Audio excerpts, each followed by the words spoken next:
Did you want President Trump to win the election, and did you direct any of your officials to help him do that? Да, я хотел, чтобы он выиграл. Yes, I did. Yes, I did. Because he talked about bringing the U.S.-Russia relationship back to normal. And joining our discussion now, Richard Stingley, former Undersecretary of State in the Obama administration and an MSNBC political analyst. He's author of the new book, Information Wars, How We Lost the Global Battle Against Disinformation and What We Can Do About It. This book now lands dead center in our news with President Trump participating in the information wars right there in the driveway at the White House with the helicopter in the background. Telling China, please jump in here and help. He's the disinformationist in chief. He's the epicenter of disinformation around the world. In fact, I'm glad you started with Putin, because the story starts with Putin, and it starts in Ukraine. It starts when Putin annexed Crimea in 2014, and we saw this tsunami of disinformation around it. I mean, I've been in media my whole life. I had never seen all of this Russian stuff. And what happened was, what they were doing for the Russian periphery then to justify Putin's lies, they then transferred here in 2016. That's when the Internet Research Agency was started, which you talked about earlier. And they used everything they learned around the annexation of Crimea in 2014 to use it here. And it worked. You went from editor of Time magazine into the State Department, where you were put in charge of this information war. I mean, there are other areas, obviously, NSA and others, that are fighting the war in a very different way and with many more kinds of weapons, as it were. But the State Department was heavily involved in trying to intercede in this information war.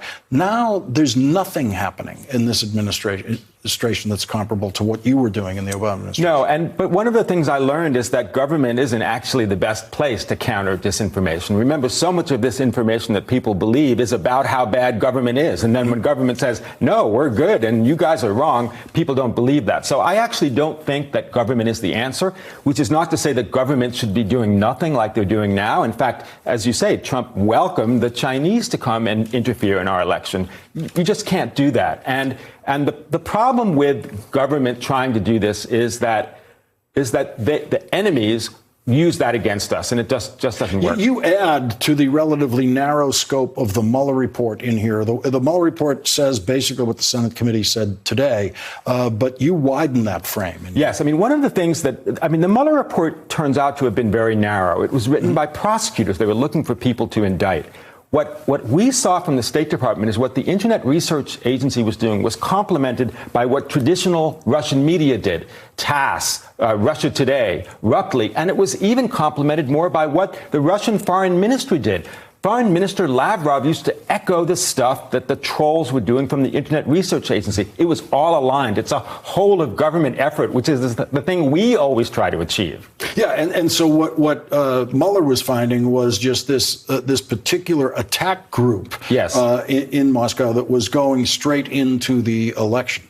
And they're potent, and what scares me, frankly, about 2020 is trying to recruit trolls here in America, people who are sympathetic to the Russian point of view or think those Russian trolls are actually Trump folks. I wanted to spend more time on 2020 with Information Wars. We're going to have you come back and do that, because that's really where we are now, is right. What happens now, and your book is the map for what's going to be happening next. Rick Stingley, thank you very much for joining us.